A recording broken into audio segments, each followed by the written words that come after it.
গাজা উপত্যকা জুড়ে ইসরায়েলি বিমান হামলায় ৩৫ ফিলিস্তিনের প্রাণ গেছে। হাসপাতাল সূত্র আল জাজিরাকে এমনটি জানিয়েছে। জ্বালানি ঘাটতির কারণে শিশুরা মৃত্যুর ঝুঁকিতে রয়েছে বলে সতর্ক করেছেন হাসপাতালগুলো। সোমবারে হতহতীদের মধ্যে ১৩ জন গাজা সিটিতে ইসরায়েলি বাহিনীর হাতে নিহত হয়েছেন।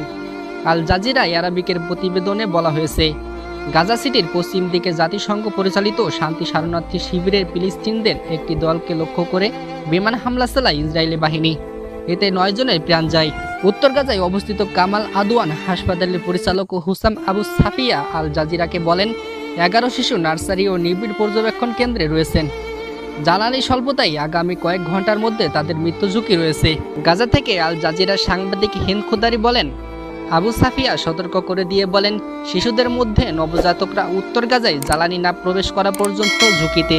তিনি বলেন, বিশ্ব স্বাস্থ্য সংস্থার একটি গাড়ি বহর জ্বালানি ও ওষুধ নিয়ে উত্তর গাজার দিকে যাচ্ছে।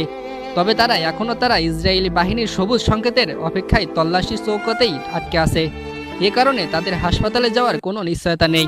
ফিলিস্তিনের স্বাস্থ্য মন্ত্রণালয় বলেছে, ১৮ অক্টোবর থেকে ৩৩টি চিকিৎসা স্থাপনা বন্ধ হয়েছে। বাকি হাসপাতালগুলোর কার্যক্রম চালু রাখতে দিনে ৪,০০০ লিটার জ্বালানি প্রয়োজন হয়।